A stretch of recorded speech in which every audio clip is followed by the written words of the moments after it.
People people think that money is such a hard, logical thing, as if money does not look you in the face and give you the receipts as to how illogical we are as human beings. It's a very fluid thing. My name's Amara Lim. I am a personal branding strategist, helping people to share their stories better online and to get clients from it, to get business from it. How does that happen? It happens from being able to reinvent yourself continually and recognize, what is the market doing? How do I need to change, not necessarily as a person, but how do I need to change my messaging to really hit who I want to hit? And okay, this is something that I've really been learning lately. Like, I am so grateful for the ability to start again, to start again, to start again. Something that I've been noticing with my business is that, you know, there's so many different ways to apply the same skill set. I have the skill set of marketing, I have the skill set of consulting, and people, what's the word? There's so many people that can benefit from it. I decided recently I'm going to start focusing on financial, like professionals. What does that look like? CNAs. That looks like wealth advisors, those kinds of people who, they might struggle with having, what's the word? A boring online presence. Yeah, you've seen it. You're scrolling, you're trying to find tax strategy. And that's good and dandy. But if the person that you're learning it from is exorbitantly boring and you simply cannot connect to them in any way, but they're like kind of like ChatGPT. It's like, okay, I'm getting value, but I'm bored. I'm really bored. I'm really bored. I'm really bored. Oh, by the way, with this episode, I am not cutting. So there's going to be a lot of pauses. Okay, something that I've recognized with my podcast is, and the whole reason I'm actually sitting here right now, is I do not have enough solo episodes. Like, I don't have enough storytelling from my end. Like, I'm interviewing a lot of amazing, wonderful, beautiful, amazing, lovely people. But when it comes to actually knowing who I am, you don't know me. So let me enlighten you a little bit. I used to be a film student at Belmont University. This was like a year and a half, a year ago-ish. And then I dropped out. I went into the military. Not saying that I dropped out and then I went to the military, but I had gone into the military the second semester of school because I was in ROTC, and I was going to do the SMP program. The SMP program. What is that? Great question. Simultaneous membership program. And so I went in there and to basic training, that is. And I was extremely bored. Not necessarily bored with basic training, but bored with the concept of not having agency over my life. Like, here I was every day, somebody's telling you what to do, what to do, what to do, what to do, what to do. And I was like, I'm fine with doing that in the military context, but when it comes like to getting back into the real world, getting a job, doing things that I have no, like in terms of, I guess, my professors, them giving me an assignment and me not actually seeing a real like benefit to doing the assignment in my life. Um, and a lot of the videos that we would watch in that school would be videos that I had already seen on YouTube about filmmaking, about telling a story. And I was like, okay, I do love film. I really do. I do love storytelling. But what I love even more is, well, not even more, but like something that I love equally as much is making money and helping other people make money. And I was like, well, I need to learn more about this. And I don't think I have time to be learning two things at one time. One, in a more remedial sense, I'm relearning filmmaking almost. And then two, um, learning this new skill, right? So that's why I dropped out. And it had been a wild journey. I was a couch surfer, y'all. I was running around. I moved back in with my parents right now. I live in Texas with my family. But I'm growing my business.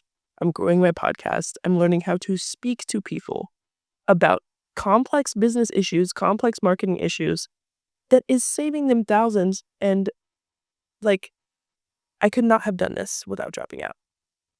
More, what's the word? Education is always necessary. I'm always learning. So anyway, that's who I am. Back to the concept of starting again. I don't know. Sorry, before we even get there, I kind of want to think about a title for this kind of segment, this solo podcast section of Blockers podcast. I'm thinking of calling it Fun Facts and Furious. How do you feel about that?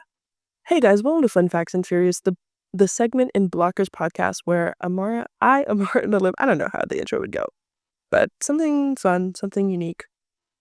Anyway, so it's really interesting to me when people think that they're stuck, that they think that they're pigeonholed, they've said one thing one time on the internet and they can never say a different thing because everybody's going to hate them or something like that. And while I do agree that it's good to watch what you say, what I don't agree with is the fact that people can't uh, conceptualize you as a human being. Like, we're human. We're not an AI. Like, we can't not recognize that you have nuance to you unless you have a specific condition in which you can. But like, people are so afraid of their reputation being like soiled over them coughing in a video. Like, it's not that serious. It is not that serious.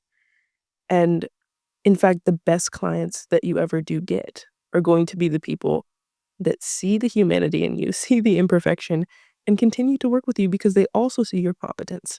They also see your genius, your zone of genius, right? So yeah, branching more into the financial expertise area, I would love to learn a lot about it. I would love to learn what are some of the main pain points of somebody trying to get financial clients. You know, obviously money is very emotional. Money is, and people like to say, it's very logical. Put on your suit, right? Walk around. Okay, sorry guys, I'm doing this stutter. I'm just finding it somebody. It's kind of an ironic thing. But anyways, back to what I was saying. People think that money is such a hard logical thing, as if money does not literally look you in the face and give you the receipts as to how unlogical, how illogical we are as human beings. It's a very fluid thing. Um, and while I do appreciate a logical approach, because if we don't take a look at the money, if we don't look at it consistently, if we don't really open that bank account and make sure that we're taking accountability for our actions, it's going to slip out even faster than we thought it could before. But like, yeah, I'm just so grateful for the people like you, the service providers who will do that, an analysis for me. But I still want to connect with you. I don't just want to be talking about spreadsheets. Okay. So some questions that I'm asking myself are like, how can we integrate personal storytelling, client storytelling that's all, compliant with the regulations and such into the accounts of accountants, into the personal brands of people. I mean, really change the world in a quiet way, but I kind of don't want the beautify, you know? And I feel like there's such a, I haven't actually watched Severance, but I've seen a lot of memes about it. So I feel like I kind of understand a little bit of the concept. There's your innie and there's your outie, right? There's who you are at work and there's who you are at home. I do think there should be a degree of separation, professionalism in the obvious context of the word. But I don't think that we need to overly hide ourselves, right, in the workplace.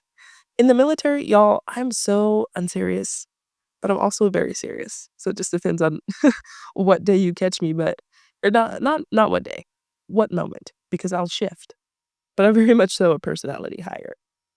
And I think people need to recognize their power as a personality hire. And in a financial context, people might look down on you for having a smile and for showing your humanity. But I think those are not the people that you want to be working with. And I think just because somebody has I don't know, $4 million stocks portfolio, I don't think that they should be talking down on me and making it an extremely, I know, transactional relationship. It's like it works because it's a financial concept. But I really want you to think, like, who do I want to be working with? Not everyone who has money is terrible. Not everyone who has the smallest amount of resources to their name is a yeah, just a overbearing human being. And so how can we get product market fit? How can we get personality client fit consistently? Well, it's by getting pre-sold, them pre-selling themselves, pre-qualifying themselves to work with you. And if you're somebody who is afraid of showing your personality online, I think that's something that you need to get over, and I think you need to get over it quickly. Because 2025, if it has shown us anything, with AI, um, the need for authenticity, the need for humanity, the need for red-blooded shenanigans is it's thriving, okay? If there was a stock on humanity, I would have bought it, like, the concept of authenticity, I would have bought it at the beginning of 2019 because I would be a billionaire by now. Okay. But anyway, we need to recognize that we're auditioning our clients just as much as they're kind of looking through service providers too, right? When I would, like, focus on video, um, I had longer application process. Like, I care who I'm working with. If you're not funny, I'm not saying that you have to be funny to work with, but if you don't know how to have a little bit of a sense of humor, I don't think we're gonna jive, and I am going to send you a kind, kind of, "Okay, well, thank you so much for reaching out," kind of message. If you're listening to this and you've received one of those, I'm so sorry, but that's the reality of it. I wanted it to be the best fit, and we would not have been the best fit. I'm a jokester, but I'm also, again, very serious. I take things very seriously. I'm an eldest daughter, by the way. But if people, like, go into your page and they can't tell anything about you, but you're saying good facts, good numbers, and then they go to book with you and you don't like them, but you're still gonna work with them because you're like, "Well, I guess, I have to." What does that say? What does that say? It says you're at an extreme disadvantage. And so I wanna put you in the advantage. I wanna give you leverage. I want to give you social currency to use in order to sort of buy better relationships, buy better client, relationships. So how do we do this? Through parasocial relationships. You've heard of celebrities, you go to a concert and you're like, "Oh my gosh, I feel like I know you." Why? Because they've bared their soul to you in their songs, even if it's a ghostwriter. I don't know, sometimes it is. But they've bared their soul to you in either their social media, maybe they have, like, a ongoing series that you just feel like you relate to them very much. And now you're seeing them in person, and you're like, "Oh my god," and they're like, "Oh, I don't know you." And they don't. They don't. So, how do we create that same effect for you? How do we make a famous accountant? Isn't that such an interesting concept? How do we make a celebrity, rate, uh, tax preparer, uh, a famous CNA, a famous wealth advisor? And I mean, I feel like you kind of see these concepts in movies, but when I look around and I see how sort of in the background financial professionals are, financial pros are, it kind of makes me frustrated because we need the conversation about money to be louder. I heard this thing on a podcast the other day. It's not rude to talk about money, it's rude to not talk about money. And I wholeheartedly agree. I think everything should be anchored in the reality that money is a tool. We need to use it. We need to figure out how to, yeah, figure it out. So just like money is a tool, social presence, social awareness, I guess you could say, but I'm trying to find a different word, but whatever, it'll come someday. Social aptitude is necessary for success in this world. And if we can display that we have that as financial professionals, and I'm saying we in a very loose sense because I'm talking about you, trying to build community here. But yeah, you get the point. if you can show that and you can build a community of people that are ready to buy and they are ready to rally behind you as a human being, I think this could be very powerful. And I was actually on YouTube, I was looking up, videos about personal branding for financial experts, and they were very lackluster and extremely boring.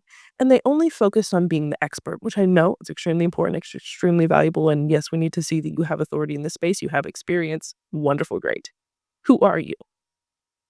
I can go to, and I know I keep bringing this up, ChatGPT or AI or whatever, and obviously they're incorrect, inaccurate, but at least they're giving me big words that I think kind of make sense sort of in the context of this problem.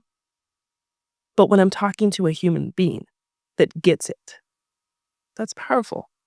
And so, yeah, I just think financial professionals need to do much better. They need to do much better, especially on LinkedIn.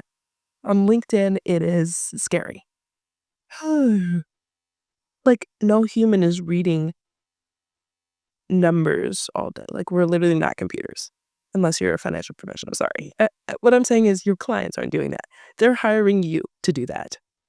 And so, yeah, anyway, so start again, reinvent yourself online, find new ways to share the same message of,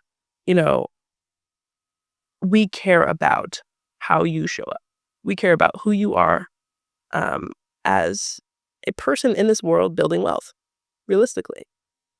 Yeah. So this has been a very short episode, but hopefully this has been a good intro. My first solo podcast on this podcast. Fun Facts and Furious. Let me know, again, if you like that. Boom, if you want to work with me, do a 3-month brand building intensive. Boom, my name's Amara Nolam. Hi. Check out the link in the description. I'm also doing a workshop coming up it's not pretty soon. It's going to be at the end of this month. Actually, I'm not going to do it in December, so just scratch that.